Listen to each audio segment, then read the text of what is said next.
Selamat malam semuanya. Dalam beberapa hari terakhir ini terus terang saya agak penasaran kenapa Prabowo di berbagai kesempatan kampanye Akbar itu selalu joget-joget gitu ya. Ya oke lah kalau misalkan itu menjadi ciri khas dia gitu ya. Tapi kan nggak selalu harus dia ulangi di setiap panggung kampanye Akbar. Yang sedikit penontonnya gitu ya, yang masanya juga nggak terlalu banyak, tapi Prabowo joget-joget terus gitu. Jadi dari KPU sampai kemudian debat Capres-Cawapres, kemudian sampai di kampanye-kampanye Akbar di berbagai panggung di beberapa daerah, itu Prabowo selalu gini. Saya terus terang penasaran gitu. Kenapa Prabowo harus mengulangi gerakan yang sama? Dan kemudian ditepuki sama para penontonnya. Seolah-olah itu hebat luar biasa padahal cuma saya nggak ngerti gitu. Dan kemarin ketika Prabowo akhirnya kampanye dan datang ke daerah gitu ya, ada satu video yang menurut saya ini sangat-sangat mengkhawatirkan sekali.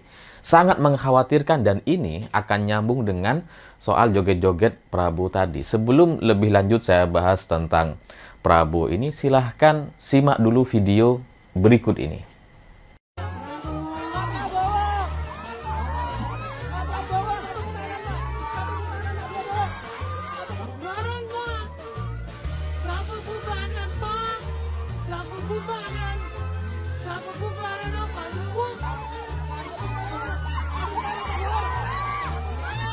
Nah, kalau kalian perhatikan gitu ya, wajah Prabowo itu sudah tanpa ekspresi itu.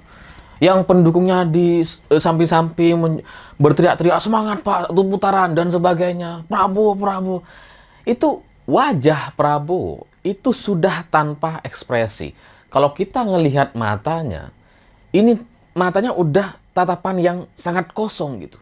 Mungkin orang akan bilang itu kecapean. Mungkin orang-orang akan merasa bahwa ya itu wajar karena Prabowo sudah tua, sudah lansia, sehingga kalau ada acara-acara padat sampai kemudian hadir di panggung-panggung kampanye yang begitu banyak orang di sekelilingnya, itu mungkin akan membuat dia jadi seperti itu gitu ya. Tapi ini bagi saya bukan sebuah video yang biasa, bukan hanya soal kecapean gitu.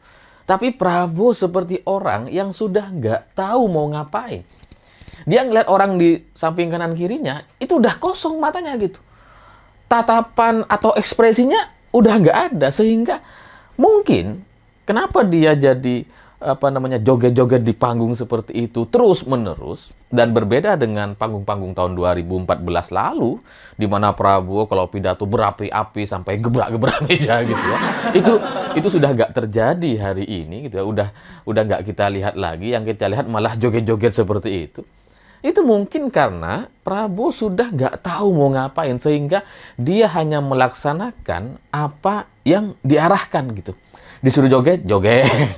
Disuruh pidato, pidato gitu. Tapi dia udah nggak ngerti sebenarnya dia mau ngapain, itu dia sudah nggak tahu gitu. Dan dari tatapan kosong ini, dari wajah yang begitu lelah itu gitu ya, itu mungkin nanti secara kesehatan dokter bisa menjelaskan, tapi secara fisik atau stamina Prabowo dengan tatapan yang kosong seperti itu, terus terang saya itu jadi teringat dengan teori atau panduan ketika anak-anak, ketika saya dulu waktu masih sekolah gitu ya, atau masih baru lulus kuliah, itu diberikan panduan kalau untuk naik gunung misalkan gitu ya, dan kemudian ada wajah teman kalian yang sudah kelelahan, yang sudah ditanya, sudah jawabannya udah nggak ekspresif gitu ya, nggak ada rasa bahagia atau sedih dan sebagainya, ini sudah tanda-tanda bahwa dia tidak boleh melanjutkan perjalanan.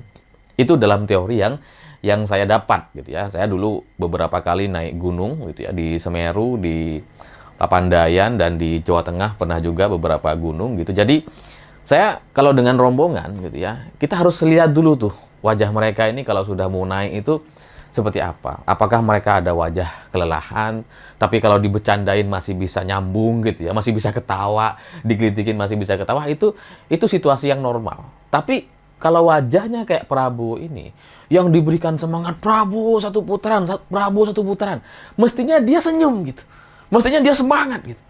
Tapi tatapan matanya ini udah kosong gitu. Ini ciri-ciri orang yang udah nggak boleh lanjut semestinya. Kalau dia orang naik gunung gitu ya, dia udah nggak boleh lanjutkan perjalanan. Nah, di kampanye akbar seperti ini gitu ya, ya memang sudah tinggal beberapa hari, tapi demi negara ini gitu ya, saya yakin memimpin negeri ini itu jauh lebih menantang dibandingkan hanya menaklukkan Gunung Semeru. Tapi ngelihat dari wajah Prabowo ini benar-benar sudah mengkhawatirkan. Dalam kesimpulan saya, dia sudah setengah sadar. Dia nggak tahu mau ngapain gitu. Nah, ini kalau diteruskan, bagi saya ini bahaya. Sehingga saya mengajak dokter-dokter di Indonesia untuk mari bicara, mari melihat video ini gitu. Anda semua harus ngelihat. Pak Jokowi juga mestinya lihat nih video Prabowo ketika hadir di kampanye kemarin gitu. Lihat wajah dan ekspresinya. Ini Pak Jokowi kan pendaki gunung. Ini adalah wajah-wajah yang kalau ini ada bersama rombongan kita nggak boleh melanjutkan perjalanan. Kita harus langsung pulang nih. Karena stamina dan fisiknya ini sudah sangat-sangat mengkhawatirkan. Ini baru soal naik gunung gitu ya. Apalagi soal memimpin negara sebesar Indonesia ini. Ini jauh-jauh lebih mengkhawatirkan dibandingkan kita hanya untuk menaklukkan gunung. Jadi, bagi saya, Pak Jokowi, sekali lagi, sebagai sesama pendaki gunung, harusnya melihat wajah Prabowo seperti ini. Bapak harus segera membuat keputusan kira-kira apa yang harus dilakukan dengan orang yang sudah nggak ada ekspresi ini. Dan ini melengkapi analisa atau pernyataan Reza Indragiri yang mengatakan bahwa Prabowo yang joget berulang-ulang itu menunjukkan kalau dia sudah tidak sanggup mengelola informasi dan kemudian membuat respon yang tepat. Nah, kemarin itu kemudian tergambar bagaimana penjelasan Reza Indragiri ini bisa mudah kita pahami. Ketika para pendukungnya memberikan semangat, Prabowo sudah nggak ada ekspresi sama sekali. Nah, orang seperti ini secara kesehatan dia berbahaya gitu ya. Dengan tatapan yang kosong itu dia sudah mengerikan sekali gitu ya. Artian ya sudah nggak boleh dilanjutkan karena berbahaya bagi kesehatan dan staminanya. Secara emosi, secara kepemimpinan yang tidak mampu mengelola informasi dan kemudian membuat respon yang tepat, ini sama sekali tidak pantas untuk memimpin negara. Bahkan untuk maju sebagai calon pun ini sudah nggak pantas gitu. Jadi saya terus terang memang pendukung Pak Ganjar gitu ya. Tapi ngelihat Prabowo seperti ini, saya justru mengkhawatirkan situasi pasca 14 Februari nanti. Ini akan seperti apa kalau orang seperti Prabowo ini kemudian masih ada yang milih. Saya nggak ngerti gitu. Jadi naudzubillahi min dzalik kalau misalkan Prabowo bisa menang dengan Gibran ya, karena bansos sudah 600.000 sudah cair tiap orang katanya gitu ya. Kemudian beras sudah 60 kilo setiap orang juga sudah disebar-sebarkan. Saya nggak tahu apakah ini bagian dari upaya memaksakan satu putaran karena mungkin ngelihat fisik Prabowo, staminanya Prabowo dan sebagainya. Saya nggak ngerti. Tapi upaya Pak Jokowi dengan bagi-bagi bansos, dengan lebih aktif berada di Jawa Tengah untuk menggoyang atau menghabisi suara Ganjar dan PDI Perjuangan, itu patut untuk kita tanyakan kembali gitu. Apa tujuan Pak Jokowi? Karena kalau ngelihat wajah Prabowo, ini sudah tidak memungkinkan lagi. Jadi kalau memaksakan Prabowo untuk menang bersama Gibran, ini seperti memaksakan sebuah pasangan yang kita tahu pada akhirnya Prabowo akan meninggal atau dia tidak akan mampu untuk memimpin Indonesia. Karena saya membayangkan gitu ya, dengan wajah Prabowo yang seperti itu, ini udah nggak layak jadi pemimpin ini. Dia udah minim ekspresi gitu. Dia nggak tahu informasi apa yang harus dia kelola dan kemudian dia ambil kebijakan atau keputusan. Nah, orang yang seperti ini mau kita jadikan pemimpin. Bisa-bisa semua keputusannya menjadi salah gitu. Nah, sementara kalau Gibran yang menggantikan, ini jauh-jauh lebih mengkhawatirkan lagi dibandingkan Prabowo-nya gitu ya. Dulu sempat saya bilang, ya Prabowo itu nggak apa-apa juga kalau memang dia mau maksa untuk maju sebagai capres lagi gitu ya. Tapi saya pikir awalnya waktu itu wakilnya bukan Gibran. Sehingga kalau misalkan terjadi masalah kepada Prabowo, wakilnya itu adalah orang yang kompeten. Tapi kalau Gibran, ini jelas orang yang sangat-sangat tidak matang. Sementara masalah di negara ini, itu tidak bisa diselesaikan dengan teori-teori dan ilmu pengetahuan yang terbatas gitu. Untuk menyelesaikan permasalahan yang ada di negara kita ini, itu diperlukan kebijaksanaan, diperlukan akal budi. Bukan hanya sebatas pengetahuan atau ilmu yang bisa kita googling kapan aja. Nggak cukup. Kita butuh kebijaksanaan dan akal budi gitu. Sehingga kalau Gibran yang jadi, ini jauh lebih mengerikan lagi karena ilmu dia nggak ada gitu.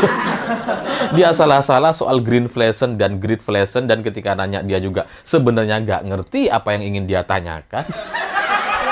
Ilmunya nggak ada, akal budinya nggak ada, kebijaksanaannya nggak ada. Sehingga itu yang tergambar dari Gibran ketika dia ikut debat cawapres atau debat capres. Dia tidak mau ikut aturan. Sehingga berkali-kali melakukan ekspresi yang begitu emosional. Begitu marahnya kepada para pendukung Ganjar dan Mahfud MD. Jadi, seperti ini gini. Jadi, dengan berbagai pelanggaran yang sudah dia lakukan, itu menunjukkan kalau dia tidak bijaksana. Dengan pertanyaan-pertanyaan yang sebenarnya dia tidak pahami, itu menunjukkan kalau dia tidak punya ilmu. Nah, orang seperti ini kalau kemudian menggantikan Prabowo, itu jauh-jauh lebih berbahaya dibandingkan Prabowo itu sendiri. Gibran ini siapa coba yang mau menasehati? Bahaya negeri ini kalau kemudian kita dipimpin oleh anak yang tidak paham soal aturan dan adab sopan santun, tata krama, dan kebijaksanaan. Siapa coba yang mau ngatur Gibran? Lawang Jokowi aja dia nggak dengerin kok. Bapaknya sendiri yang kasih nasihat untuk jangan nyerang personal dan sebagainya. Dia nggak mau dengerin kok gitu. Nah, orang kayak gini mau kita jadikan pemimpin? Mau dibawa kemana negeri ini gitu? Sejak 2014, itu Gibran sudah kelihatan tengil sekali. Dia sudah nggak mau diatur, bahkan sama bapaknya sendiri gitu. Ya pokoknya nyelonong kanan, nyelonong aja gitu. Pokoknya suka-suka dia lah gitu ya. Dan itu sekarang masih tergambar di diri dia ya, karena itu adalah karakter atau watak yang tidak bisa diubah gitu ya. Nah, orang yang seperti ini itu sangat-sangat membahayakan menurut saya, karena dia jadi tidak punya kontrol, dia jadi tidak punya aturan gitu. Dia nggak mau ikut aturan. Dan nggak ada yang bisa kontrol dia. Jadi, dengan Prabowo jadi capres saja kita sudah khawatir gitu ya. Apalagi kalau kemudian di tengah jalan Prabowo tidak bisa melanjutkan kepemimpinannya. Entah itu karena sakit atau meninggal dunia. Tapi kalau kita melihat dari posisi wajahnya, itu sudah sangat-sangat jelas sekali kalau dia tidak mampu untuk memimpin negeri ini. Dan lebih berbahaya lagi, kalau kemudian ini dipaksakan sama rezim, sama Pak Jokowi, untuk dipaksa menang dengan berbagai cara, berbagai tekanan, intervensi, dan bansos yang ada di mana-mana. Dan pada akhirnya yang muncul adalah Gibran. Orang yang tidak punya kebijaksanaan, tidak punya adab sopan santun, dan dia juga tidak punya ilmu yang cukup untuk memimpin negeri ini. Jadi, bagi saya ini adalah sebuah alarm untuk kita semua. Semua orang harus melihat video ini gitu ya. Tolong disebarkan video Prabowo yang mukanya sudah nggak ada ekspresi itu. Itu adalah wajah-wajah orang yang begitu kelelahan, yang sudah tidak tahu dia mau ngapain, yang pokoknya dia ikut aja gitu ya. Dan dia tidak pantas sama sekali untuk memimpin negeri ini. Karena staminanya nggak kuat, karena cara dia mengelola informasi dia nggak mampu, dan dia sudah tidak tahu mau ngapain lagi setelah itu. Jadi mudah digiring kanan kiri, dan dia hanya jadi objek saja gitu. Sehingga disuruh joget-joget, ini joget lagi gitu. Ini kan nggak pantas untuk kita jadikan pemimpin. Apa iya kita mau jadikan negara ini dipimpin oleh orang yang sudah tidak punya ekspresi seperti itu? Dan ya, kita soal usia, soal umur itu takdir Tuhan yang Maha Kuasa. Kita tidak pernah tahu, tapi dari tanda-tandanya kita bisa ngelihat gitu. Orang yang sudah tidak terlalu sehat seperti ini, kalau kita paksakan jadi pemimpin, ini dosa kita semua. Jangankan jadi pemimpin, Prabowo kalau ngelamar kerja di perusahaan nggak akan diterima dengan kondisi fisik yang seperti itu. Nah, ini kok malah mau dijadikan pemimpin tertinggi di negara kita. Ini benar-benar sebuah kezoliman atau sebuah kesalahan kalau kita ada orang-orang kita yang masih memilih Prabowo. Bagi saya, dalam ajaran dan keyakinan saya, itu adalah bagian dari dosa-dosa besar yang seharusnya tidak kita lakukan. Saya pikir itu. Terima kasih sudah menonton.